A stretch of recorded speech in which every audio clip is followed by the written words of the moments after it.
Alright, it's Friday night. You've been looking forward to the weekend since Monday, pun intended.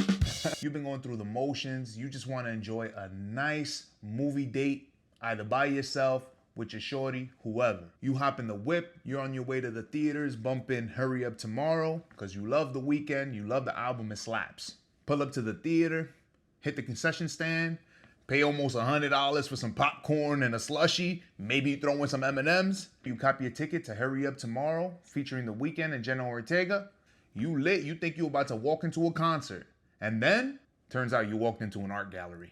Huh? What? I want to set your expectations of the film right off rip. This is not an action film where you're going to get some loving characters and you're going to follow a traditional storyline. I would label this film more as an artistic experience rather than a traditional cinematic film. And that fact alone is going to deter a huge audience base. Today's review is going to be split into two parts.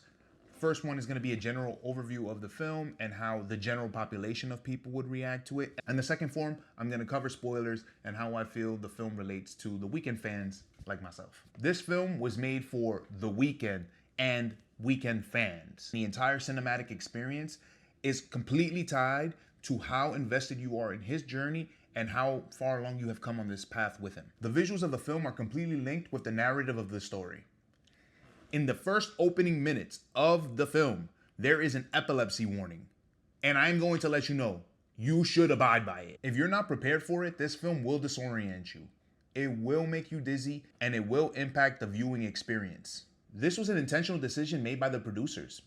We need to understand that this film is about The Weeknd's experience and about his life and the way he has navigated it, especially in the middle of fame. Anybody who's tuned into the album understands that this is what he's been singing about for the last few years. So when he's on the drugs, the lean, the perks, we're gonna be sitting in the middle of that with him and experience how disorienting and challenging it is. The theme of the film is represented in one line in the track Drive on his album. Fame is a disease. As we go on this journey with The Weeknd, we see that this disease not only impacts him, but it impacts everybody else around him. There are three main characters in this story. Number one is, of course, The Weeknd. Number two is Jenna Ortega, who has a very interesting role in this film. And number three, Barry Keoghan, who played his manager in the film and did an excellent job. Jenna Ortega's role in the film was extremely interesting, and I can see why the reviews are so polarizing as far as her involvement in the film. I'm gonna keep it a milli. She felt more like a plot device for The Weeknd because as she proceeds through the film, we don't really get to learn much about her, but we get to see her role in his development through the story. As we see in the trailer, she's not seen to be the most stable person, but I gotta give a mild spoiler. Jenna Ortega had me cracking up in the film because we get to see what a modern day psychopath looks like. You know how you look at documentaries and you see that the first thing that they do when they tie people up is weird stuff like lick them or something strange. The first thing that Jenna Ortega does as she ties him up is go through his phone. Right in his face.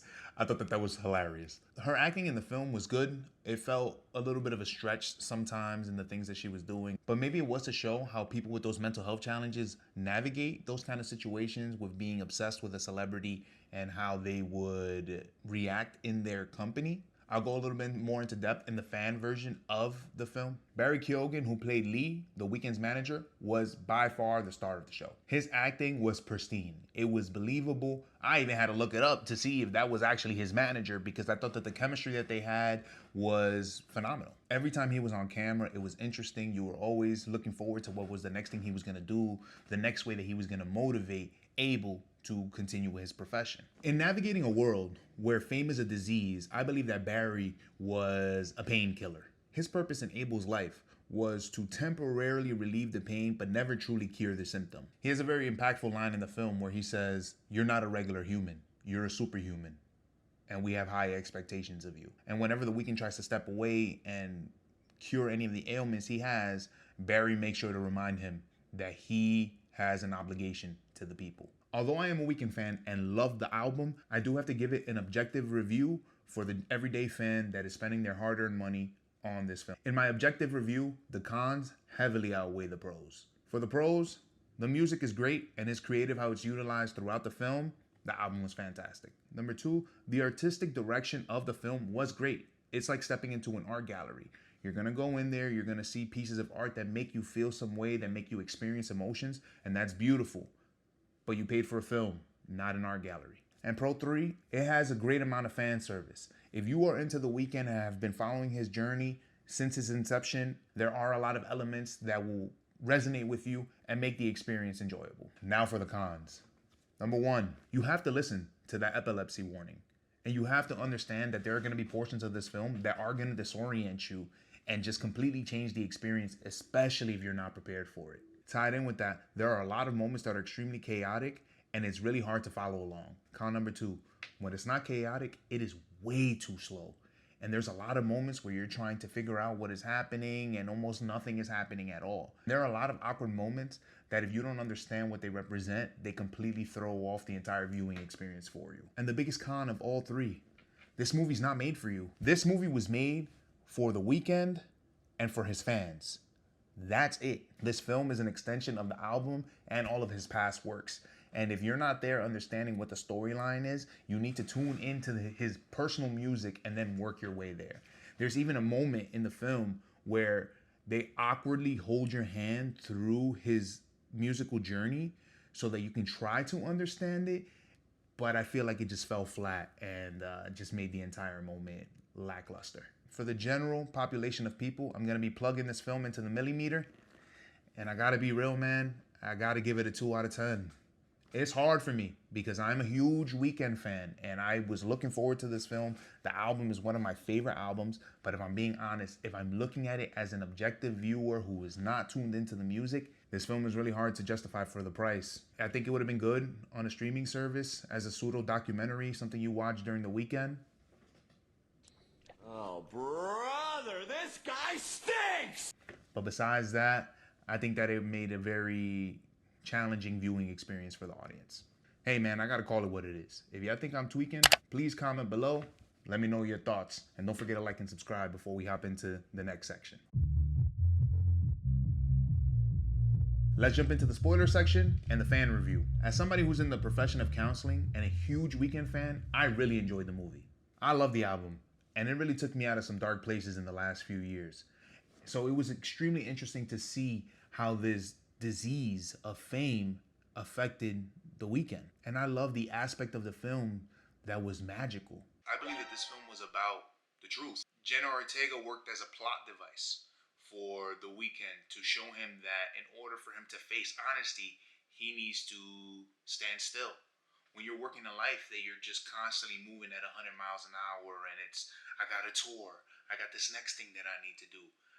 When that kind of element surrounds you all the time, how do you ever take a moment to face the honesty and to face the truth? She told him, all I need you to do is be honest and then we can move forward. And it was just beautiful, the moment where he says, I can't. But it goes to show that for a lot of people, the way that they experience honesty and the way that they live their lives are tied to their path. So he wasn't able to vocalize that he wanted to be honest.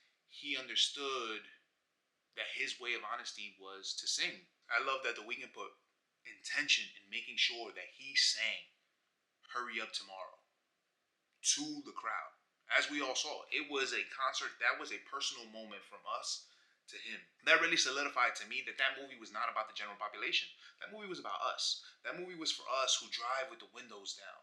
This movie was not made to fuel the hype and go with all these superhero movies. This movie was made for us to relax, to chill, to stop.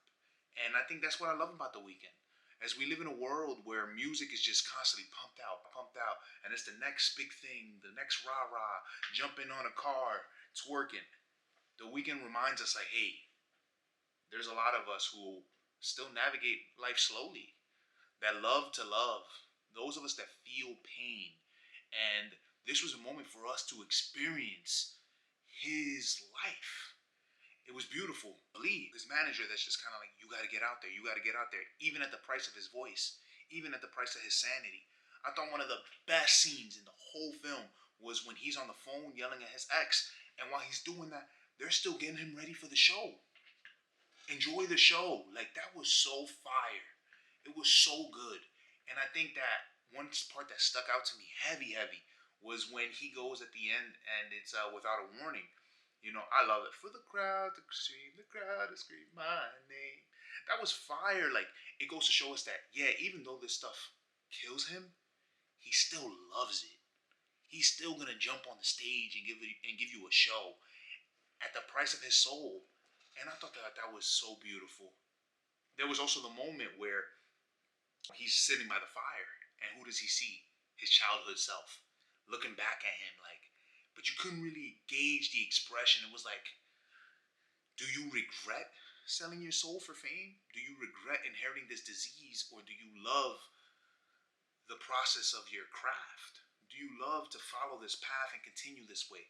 I thought that was fantastic. When Jenna Ortega kills Barry at the end, who else has to pay for my sins?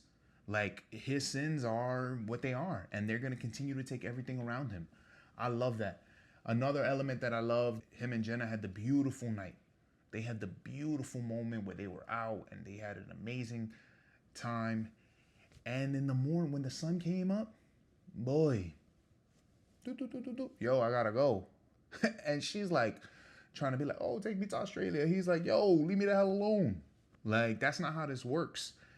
It was beautiful. It's business as usual in that world. The most beautiful part of this film to me was when we start off the film with him looking at the mirror, you know, getting ready to go on stage. I do believe that that's probably his real routine, which I thought was amazing. We got to be there when he's drowning in the shower. We got to be there with the drugs. We got to be there with the party. It was like we were in the car with him, which I thought was amazing.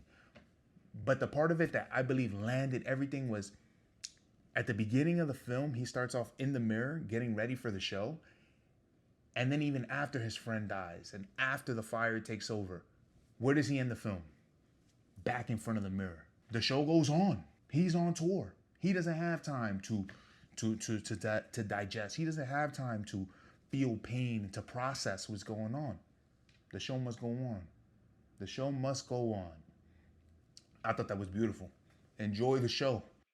Whatever the ratings come out for this film, I hope that The Weeknd, I hope that Abel loved this process. This was a story from him to us and for him to himself. Overall, I would say fan millimeter, I'm gonna give it about a 6. I do think that there were some more elements that could have been thrown in there. I do love the angle that they took with some of the songs, like when he played the song off of his phone. I thought that was beautiful. There was a little bit more that could have been done. But as long as for him, it's a 10 out of 10, that's good for me. And so I do want to take one last quick second to make this episode in honor of one of my close high school friends who put me on to The Weeknd. And he sadly, you know, he's not around today. I think my boy Rich, I think he would have loved this film, and, you know, it would have resonated with him. So I want to dedicate this episode in honor of my friend Rich. I hope he loved the album just as much as I do from up above and wherever he's at. So, man, if y'all think I'm tweaking, man, please comment below. Let me know. Don't forget to like and subscribe. Well, that's my review of Hurry Up Tomorrow by The Weeknd. I'm truly grateful to have experienced it, and I'm looking forward to more of his work. If you enjoyed my content and want to continue to follow me, please click on this video and let me know what you think. I appreciate y'all. I love y'all. Peace.